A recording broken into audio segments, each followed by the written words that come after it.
Are you considering going solar for your home? Then this video is for you. We've taken everything we've learned from installing over 2,000 solar systems and comprised it in this comprehensive guide to help you achieve a successful solar installation. Before we get into it, if you'd like to download this guide in a PDF, we'll leave a link in the description below. So Larry, let's jump into and talk about the basics. First of all, how does a solar system work? So solar is really cool. I mean, what's cooler than getting electricity from the sun? Right. You know, the sun is going to be there. You know it's going to be there. But at a very basic level, you have several components. You have your solar panel that collects the light, you might say. I don't know if collect is the right word, but it's there to collect the light and then create DC electricity that goes to your inverter. Your inverter converts that to AC, which you can use in your home or business. And then you typically have an AC distribution panel that the power goes through. From there, the power can go to your loads. And if you don't need it, then it goes back out to your utility meter, and your utility meter can spin both ways, which we'll talk about next. Right, which leads us to net metering and meter aggregation. And then in some areas, there's net billing or other mechanisms, such as New York, the value stack. We'll get into that a little bit. But let's start off with talking about just net metering as we know it today. So at a very basic level, net metering allows a customer to buy power from the utility at a rate and then sell power back to the utility at the same rate. So if you need power during the day, you can pull it in at that rate. If you're producing more than you're using, you can push power back out and get a credit at that same rate for later use. And that credit can carry over to the next month. It can even, in some cases, carry over to the next year. So that's the basic, at a very basic level, that's net metering. So that's an even exchange. You send 1 kilowatt hour to the grid if you're not using it, and when you need it, you take one back, you get 1 kilowatt hour back. And essentially you're using the grid as your storage. Let's talk a little bit about aggregate metering or meter aggregation. So meter aggregation is kind of another level where you combine multiple meters together. So let's say you're a farm, you've got a meter at your house, you've got a meter at your barn, maybe you have a meter at a chicken house, and you're saying, well, I just want to install one solar array to provide power for everything. So you have two options. You can physically combine all those meters. It's going to be a lot of work, a lot of electrical costs, wiring costs. So if we can stay away from that, we will.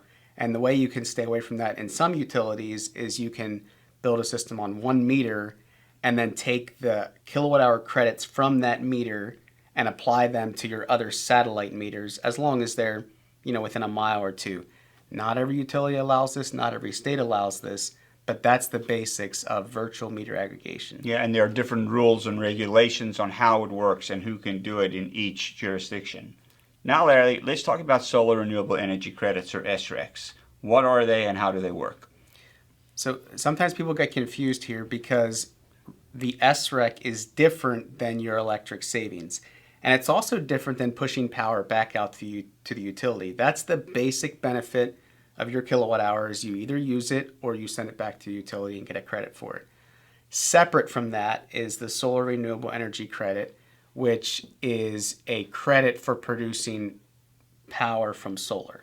It's basically a green energy credit. You can kind of think of it in that way. So every 1,000 kilowatt hours you produce, you get one of these credits.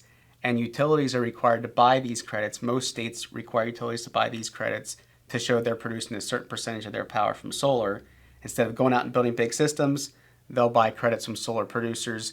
That's something that we sell. We aggregate large amounts of credits from our systems, and we sell it to aggregators who then sell it to the utility. And essentially the customer, you who install solar on your home, you'll get a check for those energy credits as a source of income.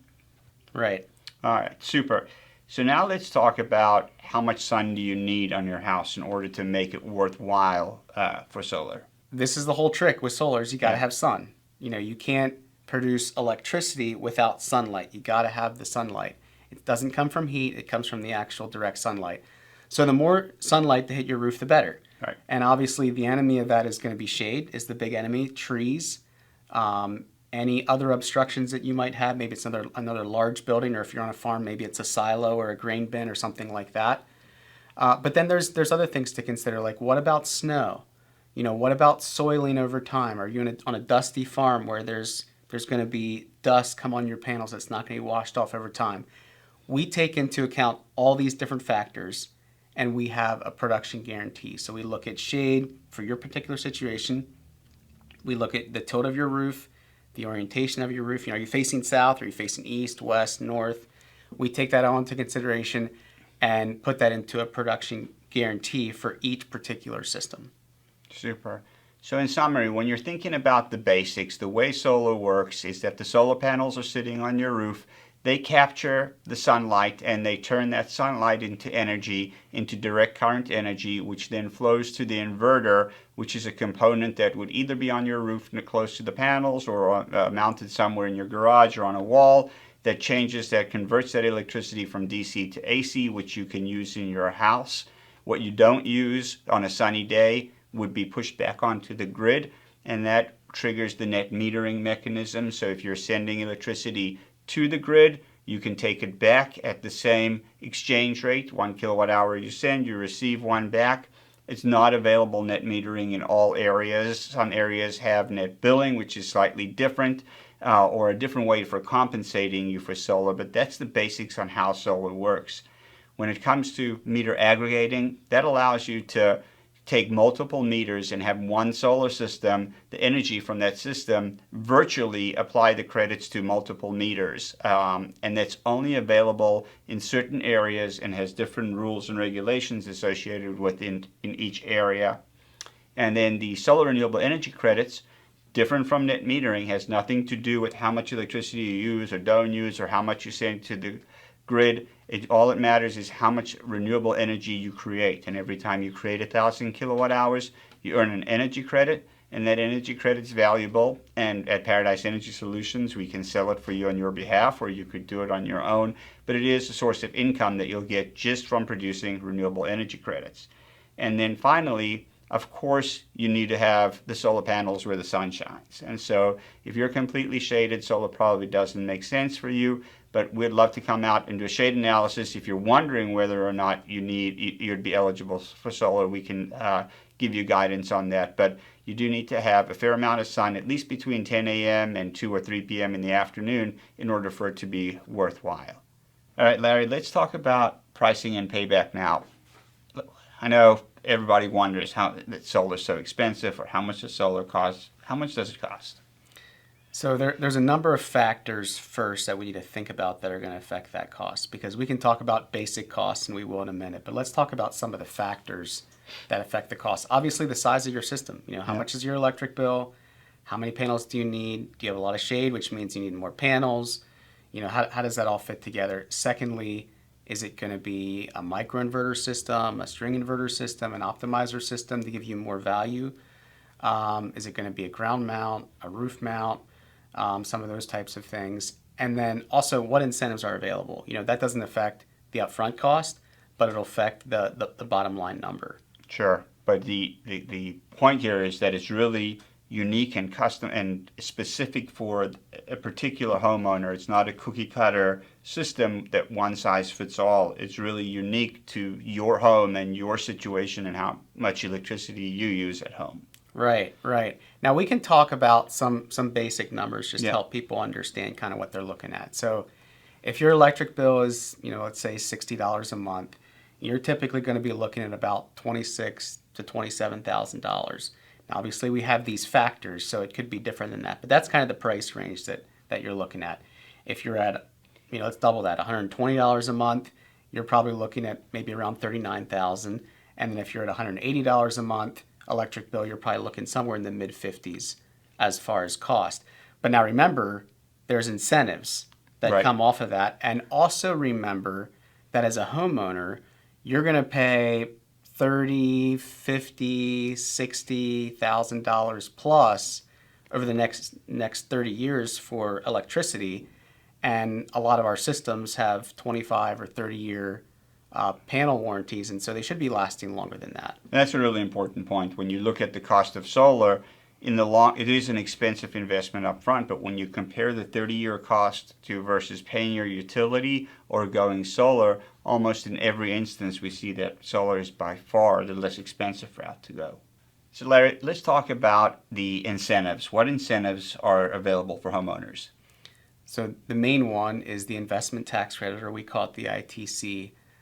It's a tax credit, not a grant. It's a tax credit from the federal government against your federal income taxes. And it's 30%, so you can take your total system cost times 30%, and that's the tax credit that you're eligible for. And you simply get that when you file for your taxes. Then there's other state incentives. Maryland has a state grant. New York has a state grant. New York also has a state tax credit. Okay. So states can have grants, which is cash that you'll get, or they can have tax credits against income taxes for that state. And there's sometimes counties will have an incentive that's a little bit more rare or unusual. Maybe utilities will in some very rare cases. So those are the main two. And then of course you also have the SRECs, like we talked about, the renewable energy credits for the power that you're producing. Right. So it's the ITC, 30% of the cost of the system. It's a dollar for dollar tax credit that's back in your pocket. The SRECs, which you'll earn for producing the income that you do, and then any state or local incentives there. Let's talk about now the differences between owning a solar system versus maybe leasing a solar system. And then we'll talk about how to approach either one of those. So yeah, there's a couple options there. Ownership is where you own the project, you get the incentives, you pay for it up front, you pay for the maintenance, but then you get all the benefits over 30 years. Yeah. Versus leasing, where you don't have to pay for it up front and you don't have to pay for the maintenance, but you have a monthly payment for the life of the lease. Some leases have escalators, so watch out for that. Check your leasing terms and make sure you know what the lease payments are going to be over the life of the system. But then you don't have the upfront, you don't have the maintenance, but then you don't get the incentives or the benefits either. Now, there's a third option I'll just touch on briefly, and that's PPAs. Yep. So a lease is kind of like you're going to have that monthly payment no matter what your system produces. A PPA is where you actually pay for every kilowatt hour that the system produces. So if it doesn't produce what the company said it would, you don't have to pay you don't have to pay as much that month if it doesn't produce what the company said it would. So those are kind of the three basic options: ownership, lease, and PPA. But you can really put them in two buckets: owning versus not owning. So if somebody is looking to own the system, they can either pay for it upfront with cash if they have that money available, or they could seek out financing. And how does that work? How do they approach that? So there are some loans out there specifically for solar. Now, of course, we recommend cash if people can, and we would also recommend like a lower interest home equity line of credit or something like that if possible. Something with your local bank is the most ideal. If you don't have that, we can do financing from banks specific to solar. Now, typically there's going to be a higher dealer fee, so you're going to pay a higher cost for the system up front in order to access that financing. But oftentimes the interest rates are pretty reasonable. But then the way that works, it's just like a mortgage. So it's your system, you own it as long as you make those payments, but now you're also responsible for maintenance, and if something goes wrong, that's on you. Now, one other thing I didn't mention, one other benefit of ownership is that the value of your home goes up. If you lease it or do a PPA, the value of your home doesn't go up because it's just a liability. It's not an asset. If you own it, it's an asset. If you don't own it, it ends up being just a liability. Absolutely. All right. So let's talk about maintenance. What type of ongoing maintenance is there, and what part of that maintenance is the responsibility of the homeowner? So again, that's going to depend who owns it. But let's say, case in point, let's say that the customer owns the system, which is the ideal situation. In most cases, there's going to be very little maintenance. Your solar panels should be pretty good. You might have an issue with an optimizer, a microinverter, or your inverter here and there. We do have issues from time to time. But if it's installed properly by a qualified contractor, you should be pretty good for the long term. Now, one thing I'll note here is that at Paradise, we have our 10-10-10. So that puts all the maintenance back on us for the first 10 years outside of, a fire or tornado or something like that. That's highly unusual. But all the typical maintenance would fall back on us and on the manufacturer with our 10-10-10. Right. And I know we talked about this briefly about property taxes and it adding value and becoming a liability if you don't own the system, if it's a PPA or a lease versus if you own it. What does that typically do to the value of your home and then as well as the property taxes associated with that? Yeah, it's a good question. So again, if you own it, your home value should go up. Correct. Because if I'm comparing your house to a house across the street, same house, one has an electric bill, one doesn't, I'm going to pay more for the one that doesn't have the electric bill. So that should add some value. But then the question comes up, what about my property taxes? Will that go up? So at this point, 32 states don't allow solar to add to the property taxes of the home. So 32 states protect you from that. If you're not in one of those 32 states, it's possible that your property taxes will go up. You definitely want to check into that. But it's probably unlikely because solar, yes, you're attaching it to your home, but technically it's removable. So it's not permanent in that sense, and you may be able to avoid a property tax increase. Now let's talk about system design and some considerations. With the first one being whether or not you want to be tied to the grid or off grid. Yeah, that's definitely the biggest consideration. Yeah. Because being off grid is just so much more expensive than being grid tied. And the reason for that is the grid kind of acts as your battery, as your storage. You produce extra, goes out to the grid, you need power, you pull off the grid, kind of like we talked about with net metering. So that's why, the vast majority, nearly all of our customers go grid tied. It just makes so much sense from a cost perspective. Now, the downside to grid tied is when the power's out, you're offline. Your inverters are offline. They have to shut down when the power's out unless you have a battery or some kind of backup. Or unless you use something like the Enphase IQ8, that new technology that allows you to run some of your loads, just a very small portion of your loads during a grid outage, as long as you have sunlight. But in most cases with our systems, the system's going to be down. So that's the nice part with off-grid is that you're still running when the grid is down. It's just a lot more expensive because you need all that battery storage. So then let's talk about the next consideration, which is whether or not to put the solar on your roof or maybe put it on your ground, which is better, or if you're a business, maybe on a carport structure. Yeah, so you want to look at the space that you have. A roof mount can work really well as long as you have the appropriate orientation. Are you facing south? What's your tilt like? Is it fairly easy to access? And then do you get a lot of sun or is it shaded? So that's kind of the big things to think about with a roof mount. The cool part about a ground mount is you can kind of put it wherever. You can face it south, you can avoid shade. But then with a ground mount, you have higher costs because now you have to build the structure for the ground mount. You've got to run a wire underground back to the house or back to your business. Carports can be really cool because they're just utilizing space that is used anyway. Your parking lot. But again, they're a lot more expensive than even a ground mount. So those are some of the considerations. The ground mount's nice because you don't have to worry about the extra weight load on your building or anything like that. The roof mount's nice because you've got your yard freed up or any other space you want for business expansion. Those are some of the considerations. All right, Larry, so now we know that we've made the decision that we're going to be grid tied. We've decided that where we're going to put the solar. How do we know which solar panels to pick? Yeah, so we do a lot of that legwork for our customers. Which brands, there's so many options out there. We really narrow that down and help our customers make great decisions with that.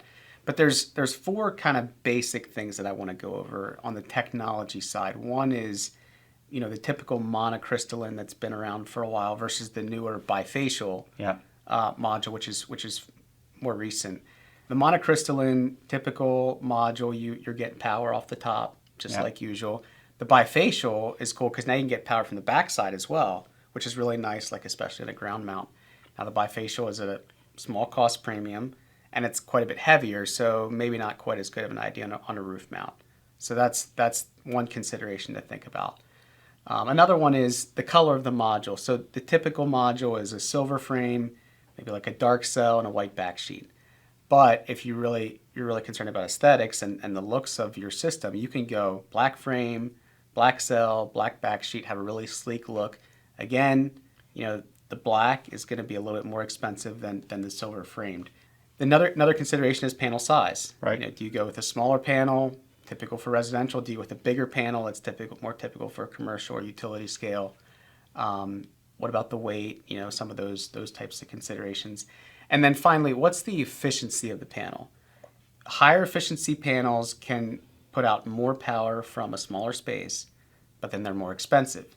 So if you have plenty of roof space, don't worry about module efficiency as much. Go with a more cost-effective module.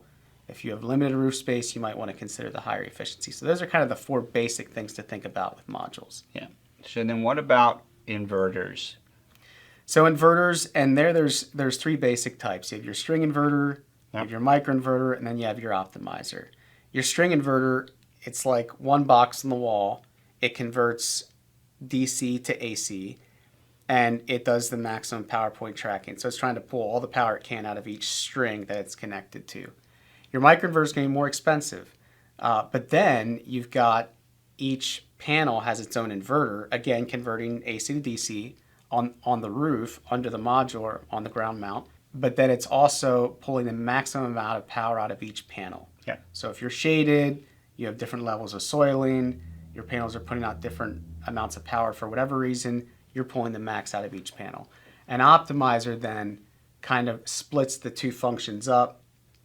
Box on the wall converting DC to AC, optimizer on the roof under your panel, maximum power point tracking on the roof. And it's kind of between, so string inverter is cheapest, microinverter is most expensive, optimizer in between. And then there's the monitoring piece. With an optimizer or a microinverter, you can monitor per panel. Inverter, maybe monitoring at the string level. Are there any maintenance requirements with inverters? So that's another consideration. When you have your one string inverter on the wall, if it needs to be replaced, much easier to replace. If you have an optimizer or microinverter up on the roof under your panels, a little more difficult to get to, and it's kind of out in the sun, the wind, and the rain a little bit more, maybe a little more challenging from an electronics perspective. Again, maintenance is going to be low typically on these systems, but that's definitely a consideration. And one thing to consider is, it's not really maintenance, but to make sure you have an internet connection to your inverter so that it can be monitored online. Yep, our team can see that, our maintenance team, and they can proactively take care of issues. All right, Larry, so now let's talk about the installation process. What are the steps involved to get a system installed? So the very first step is a site visit. Yeah. So we'll come out on site, we'll evaluate what you have, your electric service, your transformer size, we'll look at your house, your farm, your business. We'll look at roof versus ground, consider some of the options. Do you have a budget? What does that look like? What kind of shading is on your roof or at your ground mount location? And there's a lot of options, but what we try to do with the initial site visit is kind of narrow it down to a few options that really make sense for you and your situation. Great. And then once we have that component dialed in, we have all the information we need from the site visit, what's the next step in the process? So from that information, we will develop a detailed quote. Okay. And that quote will have how many solar panels, what solar panel, quantity of inverters, which inverters are we choosing, what's our projected production based on your site, your specific site conditions, what's the cost, what's the incentives, what's the payback, the ROI, lots of information. And you can take that and you can look at what's important to you. Is it the upfront cost? Is it the incentives? Is it the equipment? You can look at whatever's most important to you at that point. So from that detailed quote, you really have all the information you need as an informed consumer to make a decision on whether or not solar makes sense for you. And assuming it does, where do you go from there? So next, it's a signed contract. Yeah. So sign the contract that you feel fits your needs the best. Maybe we've looked at a couple of options, roof versus ground. Sign the one that fits your need the best, and then we're off to the races at that point. What does that mean? We're off to the races. We take the signed contract, and what do we do? So we take the signed contract, we do drawings, we do electrical drawings, we'll do a layout drawing, and then we'll submit for the application. So there's a fairly complex paperwork process that goes into each project. We handle that all in-house from start to finish. We'll submit the applications to the utility. We'll submit it to the permitting authority. We'll take care of the grant applications. Of course, we may come back for more paperwork, signed documents, that type of thing, but we'll take care of all of those applications for you. Great. So at this point now, we have developed the system internally. We've applied for the permits. We've applied for whatever grants. What happens next? So next, construction begins. Once we have a shovel-ready project, we begin construction. We'll work on scheduling it with you, getting it on our calendar, making sure we have the proper equipment, and then we'll build the system. And then the system's completed, and what happens? Now you have free electricity. Once you've paid for the system, you get your grants, you get approval to operate from the utility, and now the rest is yours. So those are the 6 easy steps to getting to free electricity. You just request a custom site visit. We'll come out, take a look at your site, make sure we're building it exactly for you and your location. We'll take that information, develop a proposal for you. If the proposal makes sense, you sign the contract. We begin the work on our end. We begin permitting and designing the system. Once that's in place, we come out, we install it, we commission the system, we turn it on, and you have free electricity. So now let's talk, Larry, about the next step in the process is how do you choose the right installer? So this is a very important thing to think about. Yeah. Because this is not a $5,000 investment. This might be a $30,000 investment or a $300,000 investment or even a $3 million investment. Sure. So you want to make sure that you're working with an installer that knows the location that you're in. Are they familiar with the permitting authorities? Are they familiar with the utilities? Are they familiar with the grant application processes? Have they done it before? Have they done a system that size before or that type before? You know, have they done a battery system as large as the one that you're looking at? Those are some of the things to think about. How long have they been in business? Have they been around for a decade, or did they just start yesterday? You know, will they be around? Are they financially stable? Will they be around to honor their warranties 10 years down the road? And then, of course, you also want to think about what are their customers saying? People that have worked with them. What do their reviews look like? What's their website look like? You know, do they work professionally? Do they know what they're talking about? Sure. Compare what they say with what the rest of the industry is saying, and make sure that they understand what they're talking about.